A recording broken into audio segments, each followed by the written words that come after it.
We are stronger than we think we are. Mm-hmm.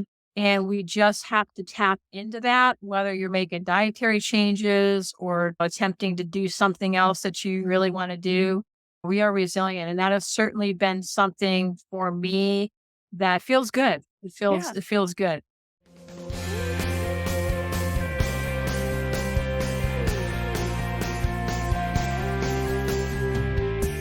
I am Lisa Roers, former executive coach turned podcaster and digital course creator. Just a few years ago, my typically unwavering optimism was put to the test when my autoimmune system went sideways and handcuffed my dreams to positively impact the world.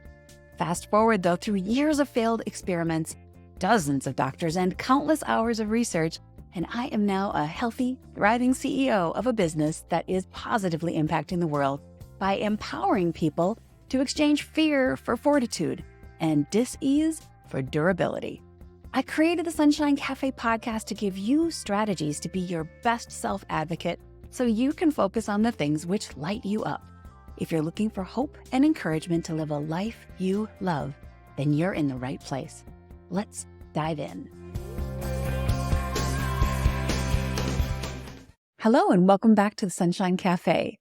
Today's guest is my friend Leslie Maloney. She has built successful life enrichment and educational programs at the high school, college, and community levels for over 35 years.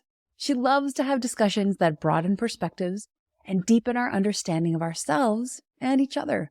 Her podcast called Meaning and Moxie After 50 is her platform to have some of those conversations. Leslie's also an author. She's created 3 books, which are all available on Amazon. You'll find the links here in the show notes. They are Things to Remember as You Fly from the Nest. 2 is Mermaid Meg and the Magic Lagoon. And 3 is Danny's Adventures with the Ocean Lifeguards.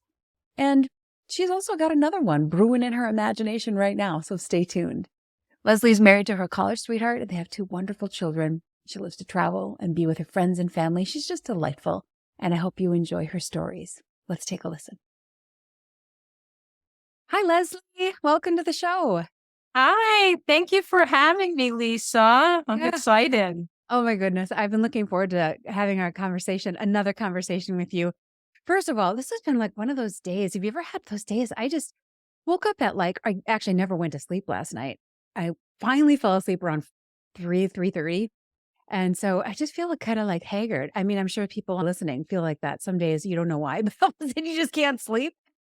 So, yes, but pushing through it, it's all good. I don't know why. I think maybe I accidentally had caffeine, didn't know it, but could anyway. be. I will do that. And then the other thing I had this fear. And even now I have this fear. We are recording, are we not? Yeah, I think yes, you we hit are. it. Didn't you? Isn't that funny?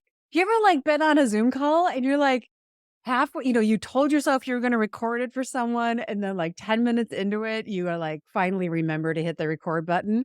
Don't you ever wonder the person coming in 10 minutes into the conversation, do you think they have any clue what you guys are talking about? Oh, I just think it's hilarious. Oh, we're so funny. Technology. I know, right? All right, well, let's get into it here. We're just for the benefit of our listeners here. Leslie and I got a chance to meet via an online course that we took, and just really kindred spirits, and just had a lot of synergies in our histories and some of the things that we were both challenged with as well as encouraged by. And so I thought it'd be really fun to have her on the show because she's got such a great story about how she and her family made some changes to really embrace health and make some unique strides there. And I thought it would be encouraging to our listeners since we're kind of doing this series on health, I thought it'd be a real interesting conversation for them to learn with and from you, Leslie. So why don't you just give us a little bit more of an understanding about you and your background? I mean, I kind of know a little bit more about you, but tell our listeners a little more about who you are and what lights you up. Sure. Well, I've been, career-wise, I've been an educator my whole life, just about at every level too, but mostly at the high school, college, and community level. Okay. And so I've taught and developed a lot of different programs in that respect. I live in Florida, married to my college sweetheart. We just celebrated 39 years actually last week. I know, I can't believe it. Congratulations. That's encouraging in its own right. Yeah. And we raised 2 great kids, and so and they're, of course, launched and off doing their own thing, and so that's sort of the short version, and I've always been into health to in one degree or another. I've never been somebody that's really done the mainstream, in terms of the mainstream medical model. Maybe a little bit here and there when my kids were young initially because I was a young mother and kinda was listening to initially what the docs were saying, but then even that I began to sort of go, "Oh, wait a minute here." But always had the focus of as being as natural as you could be and kinda had that foundation of, just following what nature is offering and then following that myself. That's really Um, interesting. So yeah. was there a particular event that kind of made you pause on some of the Western medicine approaches? That's a really good question. I ask myself because I feel like I've had that foundation for a long time and I can't really point to one. And it's very strong. It's a very strong feeling that I've just grown into more and more over time. But I can't really point to my mom a little bit. My mom was raised actually in northern Illinois on a farm. And so, she had some of that, but I just kind of I think I came in with some of this. It's on my own, my spirit just sort of and I just really trust the body. I really trust the body and what it can do and what it's designed for. And I think that has to tie in to my strong faith as well, Hmm. but it's pretty unwavering. Awesome. And it's been tested a few times. How strong is your belief in the body? And it feels solid now. There were some times when it didn't because people are like, "Are you sure?" And especially when you have a doctor in your face telling you something else. Mhm. But Well, there's a yeah. lot more science coming out now. People have access to the studies that are done that are really showing the efficacy of natural medicines. And it does sometimes take longer. Natural Mhm, medicines heal, but they heal slowly. But I think the beautiful mhm, thing about that is there's never a side effect. I mean, not never, but I mean, there's often, every drug has a side effect. And not that I'm anti drug, because I think they definitely serve a purpose in multiple situations. But mhm, I think going to them first is sometimes I think we sometimes prescribe when sometimes just changing what we're doing in our bodies and giving our bodies the natural way that God intended us to heal. We don't have the side effects when you're having nuts and berries and herbs and mhm. things that are intended for our bodies in the form that they were intended. Yes, yes, and that's so true. And so it is. It's trusting. Yes, sometimes things will take longer, and things like a temperature. That's the body trying to heal itself. And so recognizing that a lot of the times the symptoms that we try to medicate, the symptoms are the cure. They're part of the cure, and really recognizing that and not being afraid of it because I think we're taught with by through a lot of different messaging to, be afraid of this kind of stuff. Yeah, let's pause on that for a second because a fever is a really good example of one of those. Well, why don't you tell our listeners what you know about the fever and how it actually helps our bodies? Yeah. Well, a fever is just your body trying to bake something out of your body. It's trying to heat itself up. There's some kind of virus or bacteria going on in there and it's trying to bake it out essentially. Right.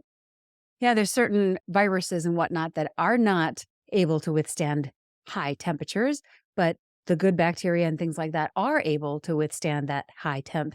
So our body heats up to kind of, like you said, bake it out and get the bad things out and keep the good things in. But sometimes we rush so quickly to throw a Tylenol or something at them, and we lose the benefit of that heat that's there to try to kill whatever it is that's kind of not where it should be.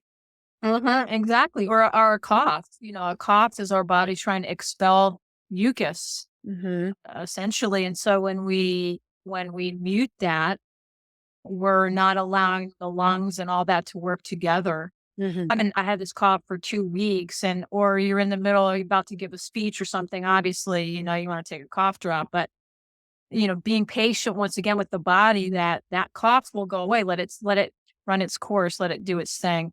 Yeah, that's really wise counsel.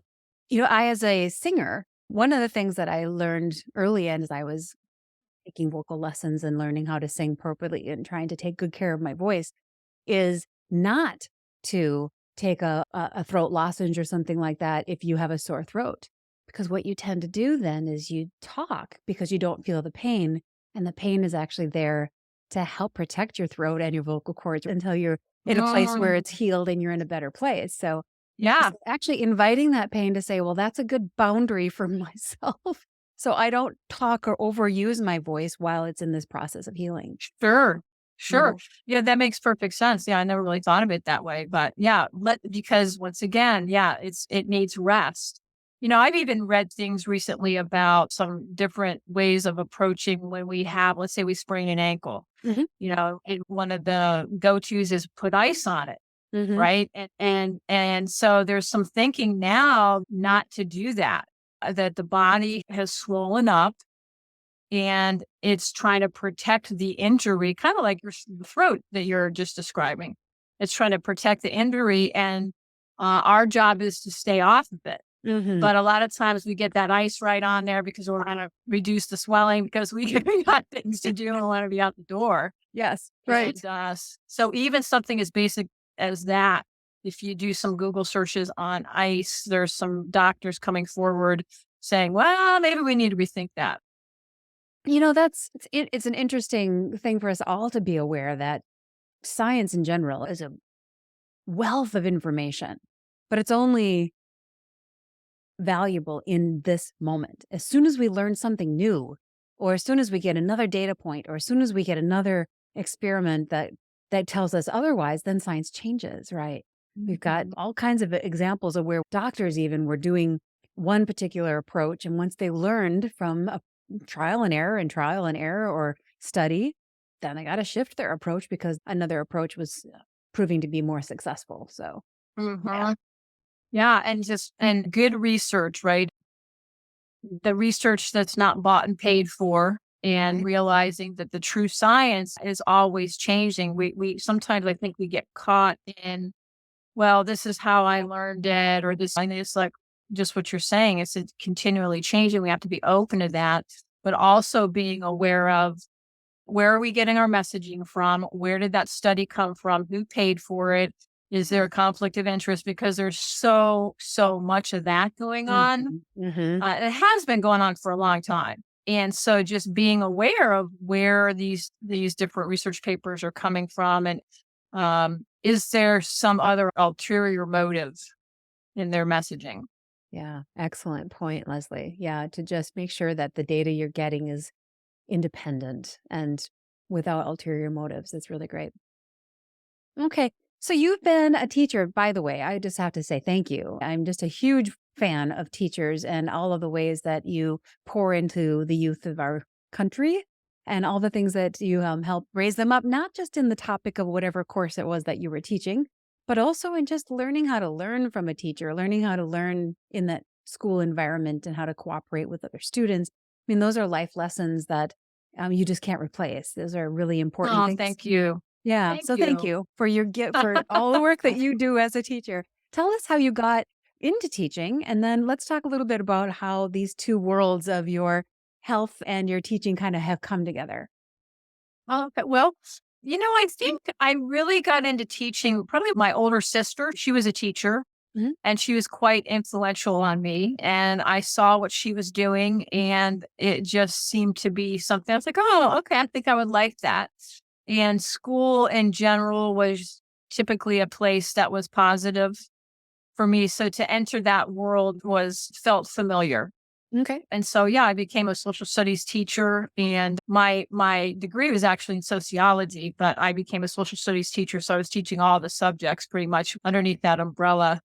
But as my career advanced, and even now, I teach sociology, a couple of classes online at our local college, but psychology and sociology kind of became where I landed, I guess, more than anything else after over time. And I taught, yeah, mostly juniors and seniors. So it was older kids and when I was in the high school. Mhm. And then I also developed programs for women in transition who were maybe had been at home and trying to go back to work, programs for them and other type community programs just for self-empowerment. So it's been a little bit of everything, but it all made sense. It all came together under life enrichment. more than Okay. anything else. All right.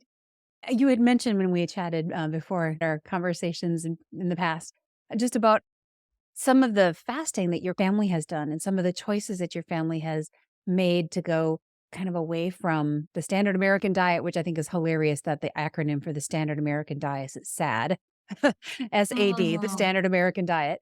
So, what kinds of things, or what was the pivot point that took you as a teacher pouring into students, pivoting you and your family then toward more of this different healthy approach? Right. Well, like I said earlier, our family has always been aware of healthy eating, and there's different levels of that, right? Hmm. And ingredients, and I would say I was mostly vegetarian as an adult, which is kind of something I naturally gravitate to anyway. And I would say that looking back on it, um, we ate okay, but my son got sick in 2017, 18, and it ended up being toxins, black mold, and that kind of thing. And then also my husband became ill about 6 months to a year later with some intestinal thing that they could never figure out. So when with all that going on, we took matters into our own hands because we did explore the medical model, the Hmm. allopathic model to some degree, and we weren't getting a lot of answers. We weren't really getting any answers. And so we sort of upped our game as a family and decided we all became vegan. So we eliminated the dairy and the meat and all caffeine and sugar and things like that. And at the same time, we realized there's something going on here with toxicity. And so we need to help the body kick it out. And so we started juicing and And did just, you, and sorry to pardon me? interrupt, but did you juice like in addition to what you were eating then, or did you juice more exclusively like as a juice fast? Well, as I began this journey, and I'll just speak for myself personally, I started reading and I was aware of juicing. My sister had she stopped smoking, started juicing. They told her she could never get pregnant. And lo and behold, boom, she got pregnant maybe 6 months later. So, there were people around me that had had great benefit from juicing.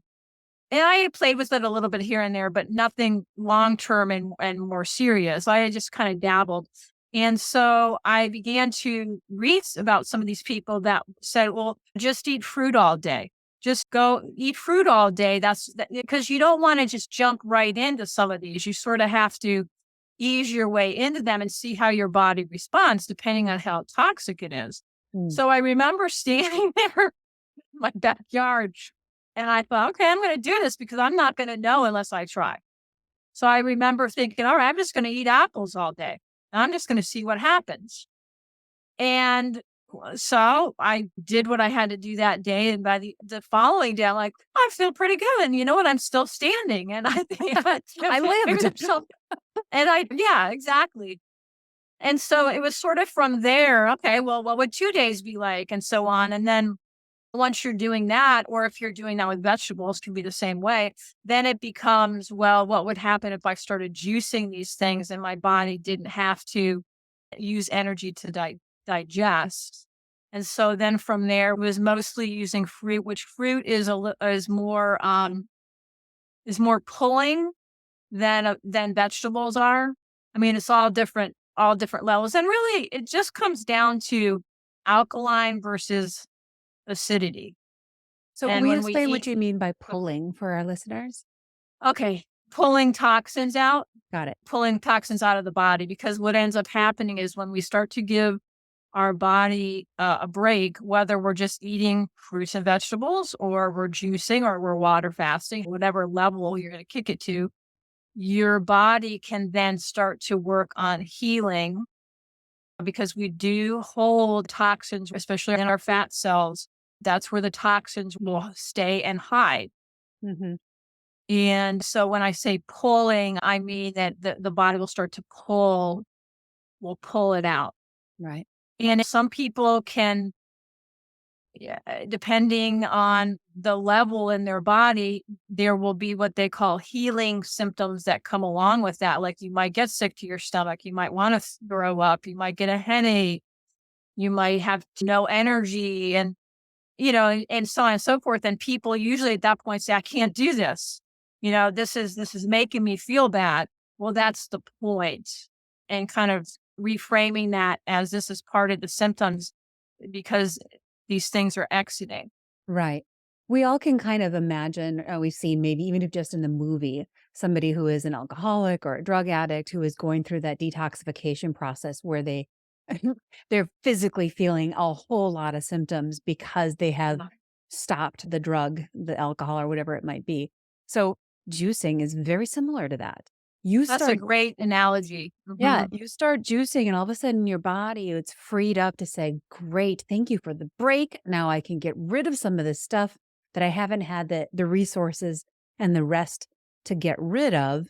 And yeah, you can start feeling sick and crummy for a few days. And Mhm. I always tell my friends who ask me about juicing, the amount of crumminess that you feel is going to be directly proportional to how much crummy food you were eating or how much crummy your environment has been. Yeah. Because it's just like Yeah. your body's working through getting rid of it, and it doesn't feel good on the way out.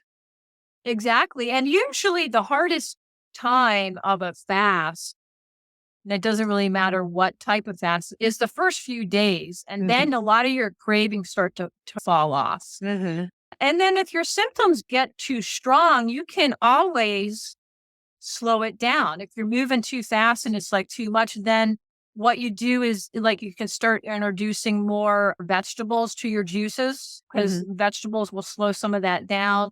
Or maybe you have a sweet potato, a baked sweet potato, or there are different people that recommend different things, but there's ways to slow it down. But at the same time, you don't want to become afraid of those symptoms and then put a big roadblock in the middle and all your progress you've made. Now you got to kind of start the engine up again. exactly. And that's where trusting your body Mhm. is really an important thing that this magnificent instrument that we walk around in all day is, I mean, it's incredible. I mean, it's divine.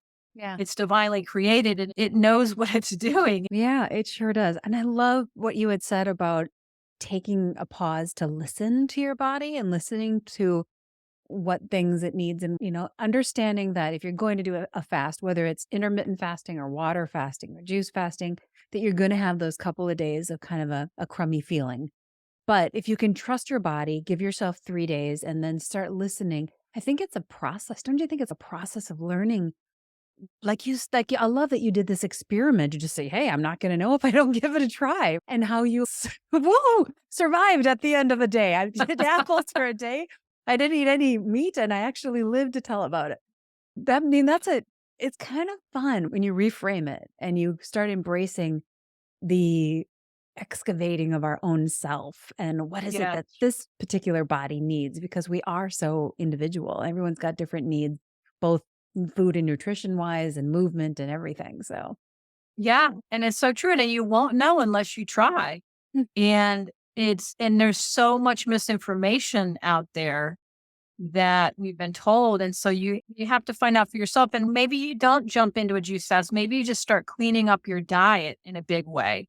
mhm, Because if you stop eating sugar and stop drinking alcohol or whatever else you happen to be doing, and just start dropping some of those things, you're giving your body a break and your body will start to work better. Because I definitely would not recommend somebody jump right into a water fast or a juice fast if they haven't started to clean up prior to that. Because you exactly. want it to be a good experience. Right. Yeah. And our bodies adapt, but they adapt slowly. So you want to give Mhm. them a slow easing into it. So that's a really good point, Leslie, that you make is if you've never done a fast, it probably is a really good place to start with some intermittent fasting. Start just Mhm. skipping breakfast and then having lunch and dinner. And then maybe after you've tried that for a few days, then maybe try skipping breakfast and lunch and just have dinner and kind of making that eating window smaller and smaller. And after you've done that, maybe a couple rounds of that, and maybe you go back to your somewhat normal eating diet. And then next time you go back to it, you could try doing just right to the only dinner kind of an intermittent fasting. You have to see how you feel, understanding that you've got some things to work through. So it is an experiment. You do need to listen to your body. But if you're feeling a little bit crummy, understand you're stronger than you think you are. And if you just push through it for a little bit, you might be able to get through the other side. With that said, I would also say that certainly you have to check with your healthcare practitioner, make sure that if you're Absolutely. if you're otherwise healthy and you're able to take this on, certainly Leslie and I are not recommending anybody dive into this without really being really smart about what kinds of decisions you're making for your body. But my goodness, thousands of years people have been fasting to great health benefits. And so Yes. it's really a great tool to learn more about and to experiment with. Absolutely. And yeah, I think what you just said there is fasting. If you go back and look at some of the historical literature, whether it be biblical or any of the other religions or cultural, fasting was a way that they helped themselves be healthy. Hmm. And they didn't have hospitals all over the place and all this big pharma. And so, yeah, you'll see it in a lot of the religions on their holy days, they're still fasting. Hmm. One of the things that I do on a regular basis is when you think about breakfast, break fast, Hmm. right? So you've been fasting all night while you've been sleeping. Hmm. And so if you get up in the morning, you were talking about the intermittent fasting. I will eat only fruit in the morning. A lot of times until lunchtime. Sometimes I'll go all day just with fruit. And fruit has been given a bad name. Fruit is a natural, simple sugar. It's not the same sugar as when you're eating Three Musketeers bar. So Hmm. it's two different types of sugar in the body and they act differently. And so that's a whole other topic. Hmm. But I would encourage anybody who's afraid of sugar to take a look at the difference between those two things that I just mentioned. But so often I will just eat fruit and fruit is very easily digestible and is a quick energy, but I'm still not putting a lot of food in my body. So my body is still on somewhat of a fast, if you will. It's certainly much lighter. So I haven't really broken the full fast of the evening Hmm. until maybe lunchtime, let's say. And so that's a nice way to play around with things too. If you don't want to just jump right into a juice, is to say, okay, well, I'm just gonna, the first 5 hours of the day, I'm just gonna have fruit or have some kind of green juice or something. Hmm. Another way to approach it. Yeah. And God packaged fruit in a really amazing way because before we, genetically selected the largest apples that are, ginormous and look more like well, not even a softball these days. They're so huge. But they were small little packages of both the fruit juice that you were talking about, but also the fiber, and the sugars are offset by the fiber that's packed in that nice little single serving size of an apple or an orange or a banana or berries. They're packaged with these beautiful complements of fiber and the fruit. So that's partly why the sugar of fruit is not as bad for us because it's paired with that fiber, which helps slow down that digestion. So you choosing a fruit way to break your fast in the morning for breakfast is kind of a gentle way to get your body, gentle, hello, body. I'm just going to gently wake you up here and let you come into the day. I think that's great. I bet some of our listeners are wondering what kind of fruits are your go to. So, what do you start your day with? Yeah. Well, I'm a big watermelon person, and Oh, this is a habit that I just developed when I made all these bigger changes 4 or 5 years ago, and it's one of those things that it's for me, it's like, if I don't have my watermelon, it's like coffee is for some people. I mean, it's just like, I gotta have my watermelon, and thankfully, I'm able to get it year round pretty much, so which is good. But, I mean, it can be anything, oranges, grapes, I mean, whatever you happen to like. hmm. Just I would say, just nibble on that and see how you feel.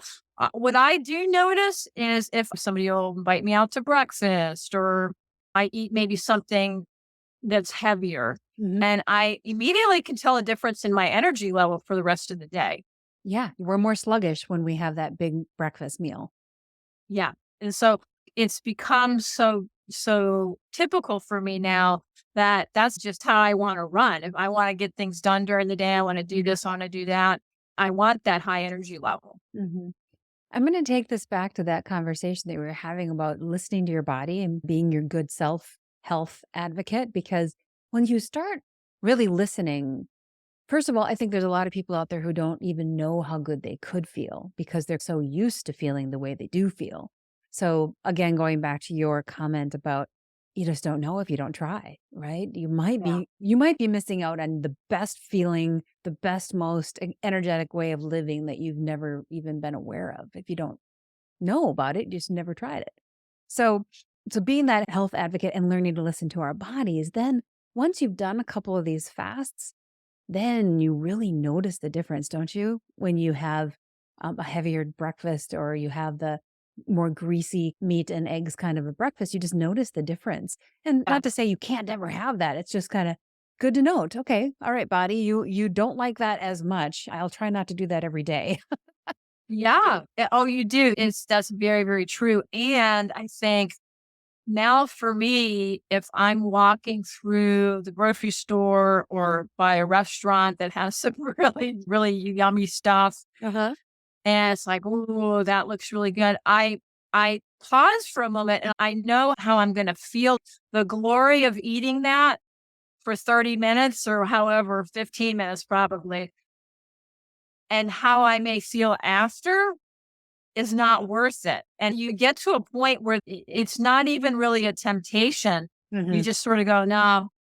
It's not to say that you don't sometimes indulge, but in general, the indulgences are less because you know, "Oh, this feeling good for all day is way better than what I'm gonna get in that short time if I eat that." Exactly. Exactly.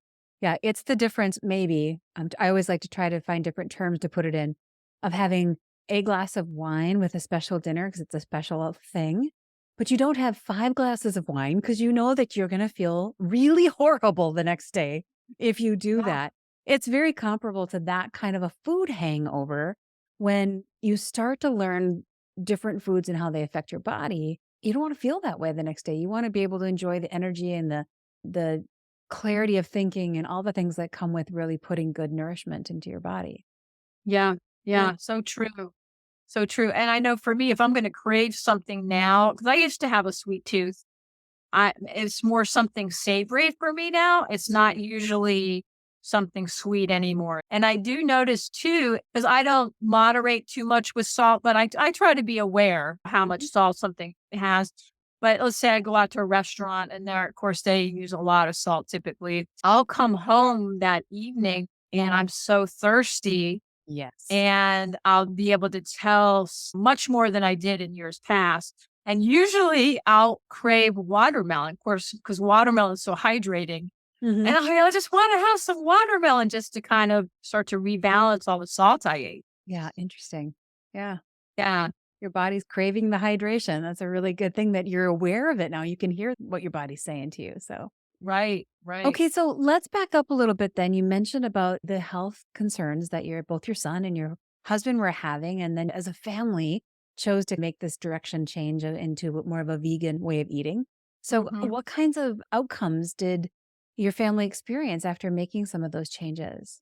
Yeah, thankfully, in both cases, everybody's doing well. I think we're all in maintenance with this. We are continually exposed to different toxins just because we live in this world and Mhm. you want to live your life and not worry about it all the time either. Right. And so you periodically got to clean out. Hmm. And so we all have that attitude of periodically cleaning out, taking a couple of days and doing a juice fast or a water fast, that sort of thing. Okay. But yeah, everybody's doing well. And I would say that it's definitely a part of our life now. Okay. Well, once you've experienced that kind of healthy transformation, you don't want to give it up. Yeah. You know, Yeah. it's like Exactly, and in the case of my husband, when he couldn't get answers for his intestinal issue, he ended up doing a 21-day water fast, wow. and he did it down in Costa Rica. He ended up Skyping, Zooming, at that time it was Skype, with the person who runs that water fasting center down there, So he and had just some every guidance morning. helping him Yeah, through he it. got guidance, and every morning they checked in and he, monitored his blood pressure and that sort of thing, but to watch that unfold Mm. was really quite remarkable. And once again, all those things we've been told about, "Oh, you can't survive," you know, there's thousands of people that have done this and found healing Mhm. and gone even further than that. Mhm. So, but it's just, you just don't know until you enter that world, until you start trying. And I did a 50-day juice fast. And if you'd have told me 10 years ago, I'd be doing that. But once I got rolling with it, it wasn't really that hard. You Mhm. just start, as you know, you just kind of start shifting over. You're not giving a lot of attention to food. We spend a lot of time thinking about food Yes, every and day. money. Time and money. Time, yeah. Yeah, exactly. I still was as social as I wanted to be. I'd come with my little juice, and my friends and family got used to that, and you just rolled along with it. But it really changes your relationship with food when you do something like that, Mhm. because you do start to see how much you can potentially be spending time on the whole thing of what we're eating and how we're doing it. Yeah. It's a huge money saver to fast, quite frankly, and time saver when you don't have to think about what you're going to make for dinner and get into the grocery store and all the stuff that you have to do to prepare for that. I've had some friends say, "Oh, I could never afford a juice fast. Organic fruits and vegetables are so expensive." And I'm like, "Have you checked your grocery bill lately?" And so true. And then also you got to look at, okay, what's it going to cost? What's it going to cost if you were sick? Good point. Because you're not taking care of yourself. And Mm. so what down the road, what's that going to cost? Right. So, You're either food spending it is at the grocery medicine. store, or you're spending it at the ER, right? Yeah. Yeah. It's very true. Food is medicine. Yeah, it really is. It's awesome. Wow, 50 days juice fast. Good for you. Good for you. Did you start out with that in mind, 50 days in mind? No, I didn't. That was not something out of the gate. I had done some shorter ones before that. Okay. So I worked my way up to that.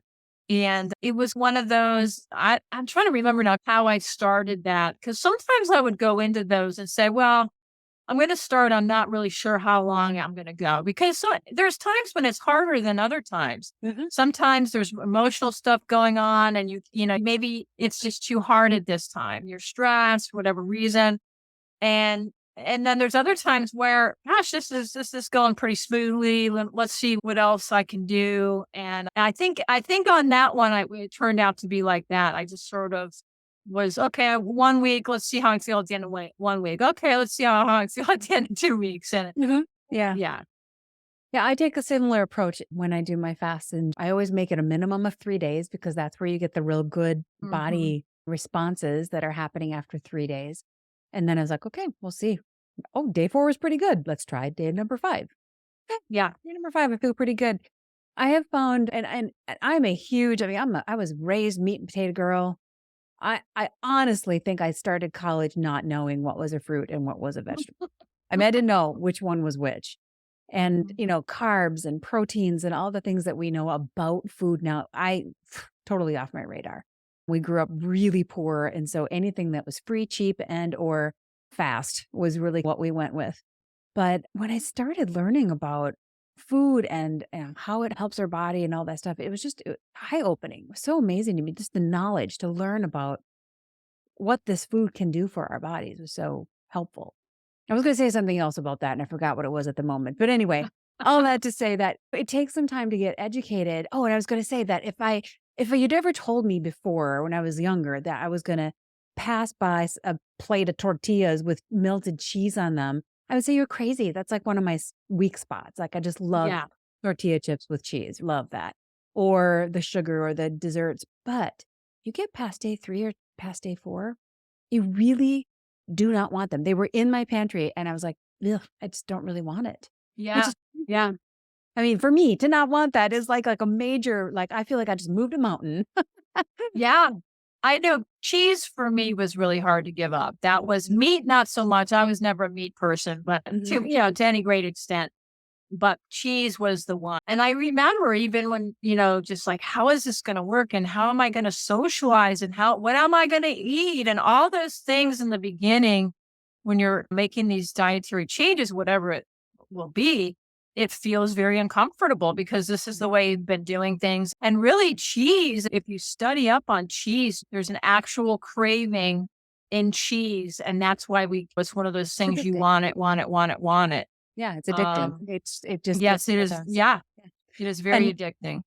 our food is created genetically in the science lab. It is created to have those markers that drive our cravings because guess what? They can sell more if you are craving more. I mean, that's the society we live in. The almighty dollar drives business. So it makes a lot of Yeah. sense. But it's Yeah. really just encouraging to know that those cravings that anybody out there feel, oh, I could never do a fast. That's usually what I hear from people. Mm, You'd be surprised what you're capable of when you just give yourself a chance to try it, like you had said, Leslie, just to give yeah. yourself a chance to give it a try. Sure. Yeah. And I mean, I remember thinking, well, are we never going to go out to eat again? And all those things. And it's funny how looking back on it now, because we're 6 years in terms of the vegan diet, and it's not a big deal. I mean, you go in, you make little, like most of the time there's an option Hmm. on the menu. And then if there's not, you just say, hey, can you do this? Can you do that? Can you make a little tweak here and there? So all these things that I worried about in the beginning are non-issues now. Yeah. I mean, and really anything I want to make, I mean, I could take any recipe and turn it vegan.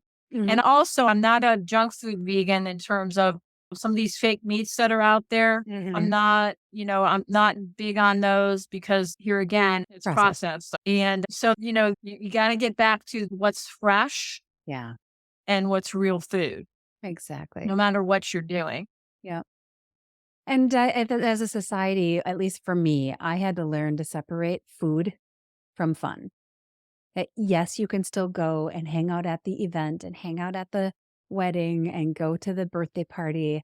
And you really can leave without having birthday cake.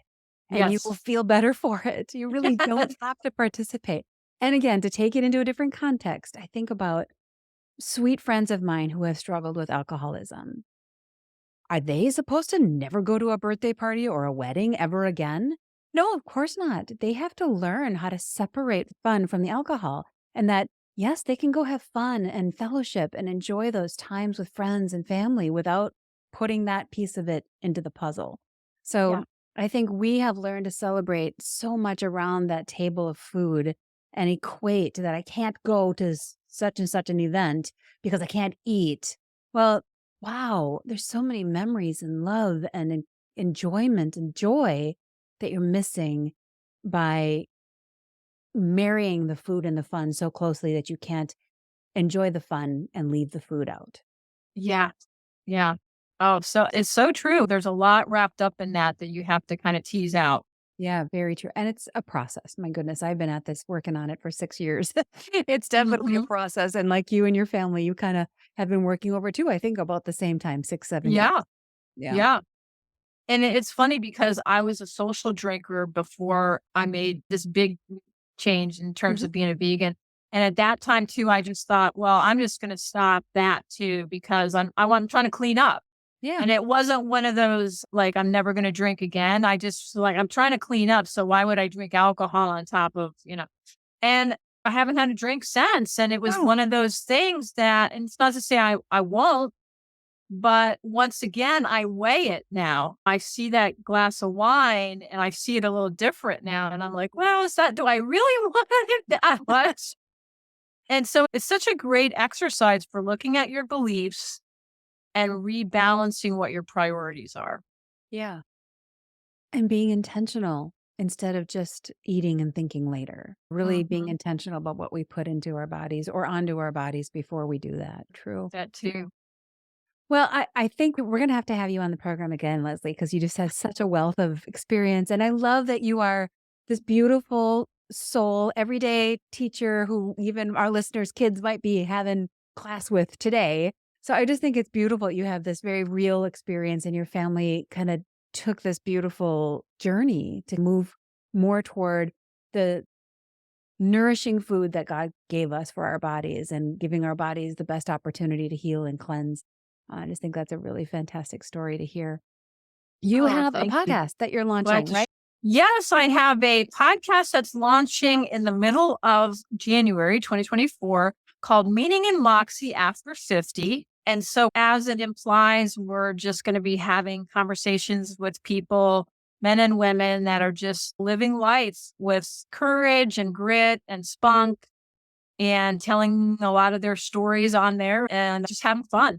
It's on all the platforms, or you can go to meaningandmoxieafter50.com Okay. and you can find some of the buttons there and some other information about me and some of the things that I'm up to as Awesome. far as that goes. Fantastic. And we'll be sure to put that information in the notes too on the podcast so people can spell it out and find it nice and clear. So, all right. Well, I've got just a couple last little quick questions for you, and then we can kind of wrap up. But on your journey, is there any one kind of thing that stands out as one of the biggest surprises or something that surprised you along the way that you didn't expect?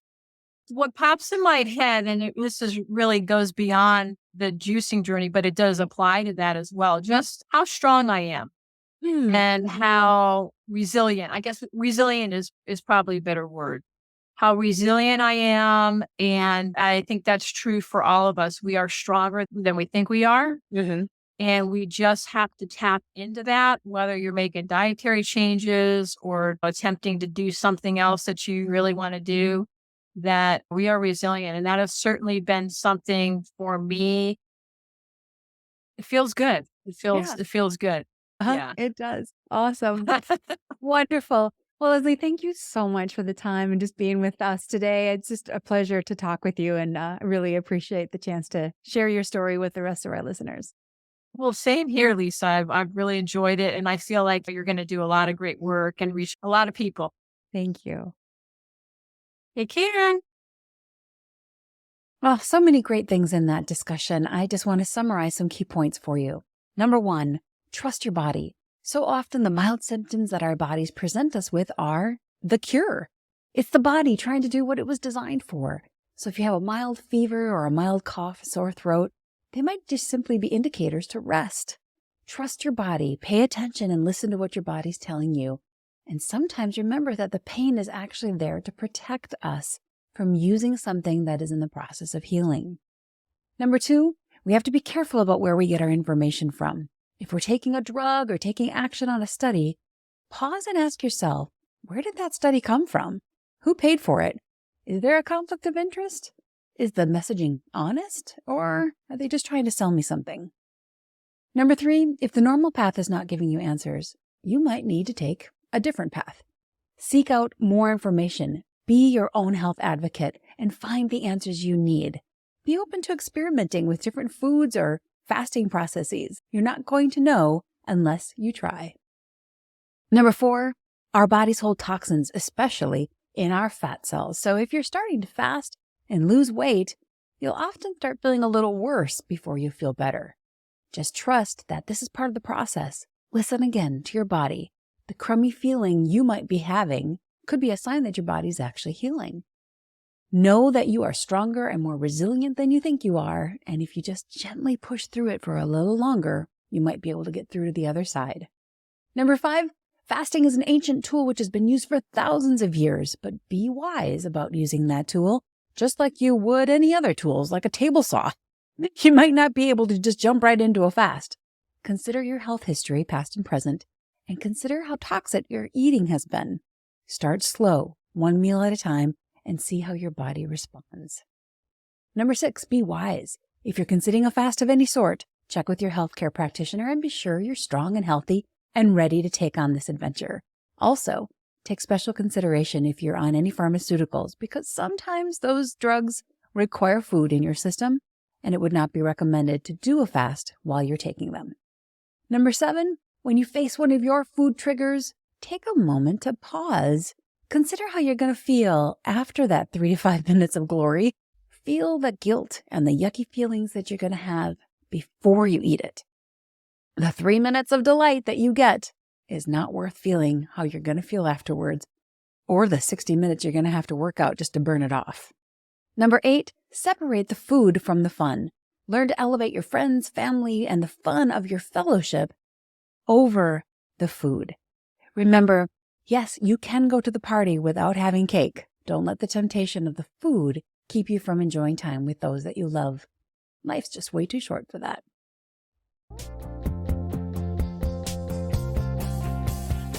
If you enjoyed the show, please share it with your friends, family, or again, anyone who will listen. and take a quick moment to write a review. As a newly launched podcast, those reviews really help us know what we're doing well and help others know that the content is valuable. We talked a lot about fasting today. I am launching a digital course in January called Fast, Pray, Heal. Together, we're going to explore about the different kinds of fasts, how to prepare for one, how to safely conduct a fast, how to leverage this ancient tool as a way to ignite healing and break the strongholds on your healing journey. Go to lisaroers.com for all the details and to reserve your spot for the January class, which is sure to sell out quickly. lisaroers.com. Thanks again for listening. God bless and have a beautiful day.